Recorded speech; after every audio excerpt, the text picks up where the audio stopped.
Hello，各位開拓者們，大家好，這裡是克拉拉熊。還記得前幾天我上了洗臉配克拉拉的影片，後來有觀眾問我，不是黃金翼的克拉拉只能吃到現與路邊之獅，居然也能打洗臉嗎？所以今天的影片就來聊聊這個話題吧。一開始先說個大前提，我做這部影片並不是要推銷說洗臉有多好，或是建議你為了克拉拉而抽它。我抽洗臉只是單純因為它可以搭上克拉拉，就幫它抽個新玩具，來體驗一下不同的配對。會做這部片也只是想說，既然有機會有個新話題，就再幫克拉拉多做一部片。克拉拉如果要想搭洗臉，就是要2魂的洗臉。洗臉在非記憶隊的最低門檻就是2魂，如果你是沒有2魂的洗臉，就不用考慮了。影片的內容我不會太聚焦在洗臉這個角色身上，因為我覺得它就單純是一個輔助，沒有太多可以特別說的，所以就讓我們從隊友選擇的角度來做切入。其實如果是從以前就有在看我影片的老觀眾，應該都知道我不是那種會一直去推你抽新魂的主播。之前就算有的隊友提升很大，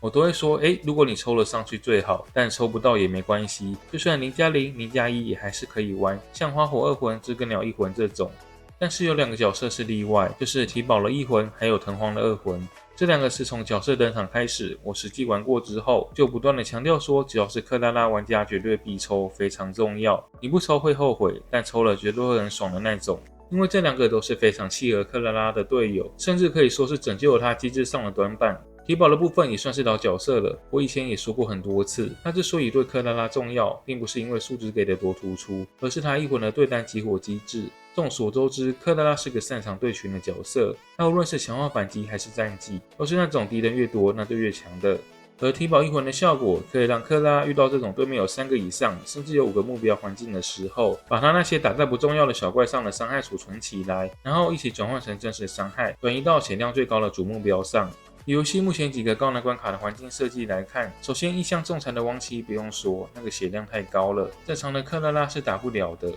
至於騎士關卡，一方面對我來說，我覺得騎士的難度蠻低的，畢竟我自己是連亡妻都可以拿金框的這種。對我的本號來說，騎士就是直接秒殺過去的東西，就覺得沒什麼特別需要討論的地方。另一方面，這其實也蠻容易用的環境來拿捏的，所以主要就是要看策劃想賣什麼角色咯。至於正常的3大高難的部分，克拉拉最好打的絕對是虛構敘事，因為它有着高頻率的回合外出傷，而且都是對群的。而混沌回憶比較中規中矩，沒什麼需要特別說的，就是一個從開服就有的模式。末日幻影的話，克拉拉就比較需要看環境了。像上一期的上半可可利亞，下半死龍，它可以說是完全沒有辦法出場。可是像這期的碎星王蟲，或是之前曾經放過的教演組呼雷，就都是屬於它的環境。當然，就大部分的情況來說，克拉拉還是3種模式都可以打，但是你不能否認說另外2個模式偶爾可能會發生那種有一期不管是上下路都被 ban 掉的情況，一旦遇到對不上機制的怪物，就是沒辦法上場。但虛構就是不會有這個問題，因為虛構的底層邏輯就是對群，只要你殺得夠快，那虛構比起另外2個模式，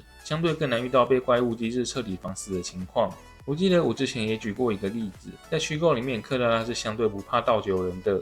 也許從數據上來看，虛構是3大高難裡面膨脹幅度最多的一個模式，但是在隊友齊全的情況下，克拉拉反而是最喜歡打虛構的，因為虛構敘事幾乎可以說是一個讓他可以保證上場的環境。也因為這個原因，體保1魂的真實傷害轉移機制對他來說就顯得格外重要了。OK， 講完了體保，接下來是當前版本最適合的生存位藤荒。藤荒這個位置我就不再多說了，上個版本卡時期間我才做了2部在聊藤荒的影片，沒看過的觀眾朋友可以去看看，去了解說為什麼我會說藤荒對克拉拉這麼重要。克拉拉畢竟是已經登場超過2年半的開服常駐角色，在機體跟數值上蠻原始的。像你現在看我的影片，可能會覺得哇，克拉拉都已經6+5了，光是本體就12個金，但是傷害怎麼還是沒有對上這個造價該有的樣子？這是因為克拉拉在新魂上就有0跟6的差別，中間的基本上都可以說是無效新魂，他自己的新魂提升就跟蚊子腿一樣。他的這個6+5，除了6魂是有機制上的提升以外，中間的新魂以及光追都幾乎可以說是虛的金數。在我看來，靈魂克拉拉跟武魂幾乎可以說是完全一樣的，就只是差在那個星級等級還有開大之後會多 30% 的攻擊而已，並不是說完全沒有差，但不重要。光追雖然是滿疊，但滿疊的情況下也只有攻擊跟增上各 40% 的數值，真的就只是開服的產物。還記得我以前都說他的關鍵星魂是1跟6，但到了現在的版本，隨着環境的變遷，克拉拉的異魂其實也已經可以說是无效星魂了。遇到不打你的敵人，你沒辦法上反擊標記；遇到會打你的敵人，總會因為各種原因，像是反擊提前把目標打死了，或是隊友的攻擊擊殺掉目標，導致說輪到克拉拉回合的時候，大部分的敵人也都沒有標記。這種機體上的機制問題，其實不太有辦法透過配對或牌周的手法等方式去補強，除非直接針對角色做加強。但請記得，這遊戲裡面比克拉拉還更迫切需要被加強的角色可多着呢，更不用說從 3.0 開始公告，到現在都已經要進 4.0 了，已經有加強過4個角色，所以我勸各位還是不要擅自期待，擅自破防。比較實際的做法是帶上藤荒，直接從克拉拉的出傷思路去做調整，把輸出了另一個重型方的藤荒的強化龍鱗。如果從表面上來看，你也許會覺得這樣傷害就都是藤荒打的，沒什麼克拉拉的事了。但像現在貨幣戰爭有傷害統計的面板，你應該已經可以很明顯的看到，強化龍鱗砸下去的傷害，在計算上大部分都是歸屬在同袍隊友的貢獻。每次強化龍鱗打完，你都會看到主 C 的傷害統計多了一大截。只是這不是每個人都可以接受而已。就像你我都知道，提寶在对循環境对克拉拉的提升很大。當初在抽到提寶之後，我相信不只是我，其他喜歡克拉拉的玩家應該也都試過，去找那種可以給敵人上很多標記的對循環境，然後看說克拉拉的戰績傷害從原本的多少變成了多少，有多少的增傷激活在血量最高的敵人上。但其實提寶異魂給了這些集中結算的對單補償，像你常常在畫面上看到精英王跳出來的大數字增傷，在計算上反倒是歸屬在提寶打出來的。只是你應該不會去算說克拉拉一次打的戰績裡面，這些傷害有多少是來自於提寶跳出來的增傷，有多少又是記憶組的。當然提寶本身還是有一定的附加傷害，我只是要說這東西比較不直觀，有些你看起來是克拉拉打的，是他出手攻擊的時候跳出來的數字，但其實不是他打的，而有些是透過隊友的攻擊打出來的數字，在結算上又是歸屬在他的身上。去細究這個也沒有太大的意義，畢竟藤荒就是一個在數值上拯救老攻擊 C 的生存位，你只要是吃攻擊的，或多或少都可以喝到湯。總而言之，前面說了這麼多，主要是告訴你，目前我在配對上會做的選擇。如果你的席連有2魂，因為克拉拉目前最契合的隊友是藤荒跟提寶，而這2位恰好又是黃金翼，所以讓席連入隊當第4人是絕對可行的。沒錯，克拉拉沒有黃金翼的血統，所以如果單看席連給克拉拉單人的數值，2+1席連給的比起1+1的知更鳥其實沒有多上太多。但之所以會考慮席連，最重要的原因就是它還可以拐提寶跟藤荒，而且也比起知更鳥不用擔心充能循環壓力的問題。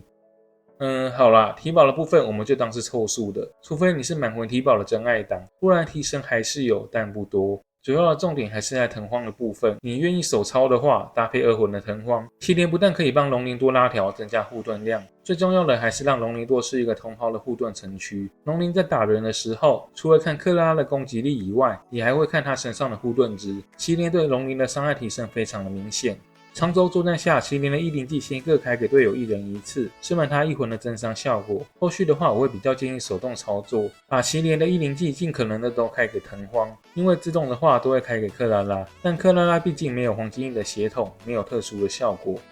在這隊伍裡面有了2魂以後的席連，在啟動上雖然還是要等到他第2動才可以開大，但不打靈 T 不競速的話，這個啟動速度我覺得已經可以接受了。後續就是安逸的全覆蓋，不用像知更鳥那樣擔心充能跟不上的問題。對我這個已經受夠知更鳥能量缺口的人來說，是蠻滿意席連的表現的。只是席連在強度上本身就是一個有着爭議的角色，我覺得你喜歡就抽，但如果真的抽不出來那也沒關係，畢竟這個玩法的成本很高。像我自己的小號就算不看克拉拉，3個隊友的部分也已經是11個限定金的成本了。我覺得金數的問題是其次，最主要還是像藤荒跟席連這2個都需要2魂，他們的卡池還是連加一起出，中間完全沒有可以喘息的空間，2個卡池連加一起的2+1真的很貴。這是我2個賬號都抽了2魂席連，不過未來這隊伍的影片應該會比較多用小號拍，因為雖然本號的6魂藤荒配席連很爽，但這個金數有點過高了。像我自己打虛構的時候，打上一期那個銀之啊，他連行動打我的機會都沒有，這直接先被藤荒給打死了。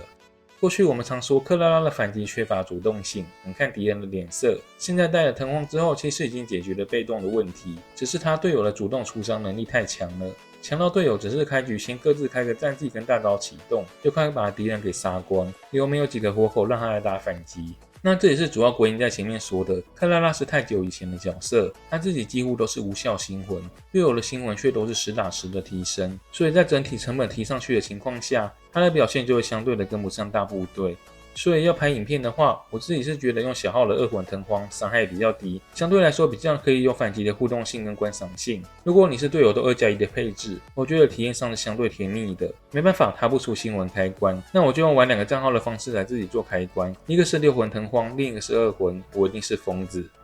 好了，那今天這部影片到這邊就結束嘍。我是克拉拉熊，我們下部影片見，拜拜。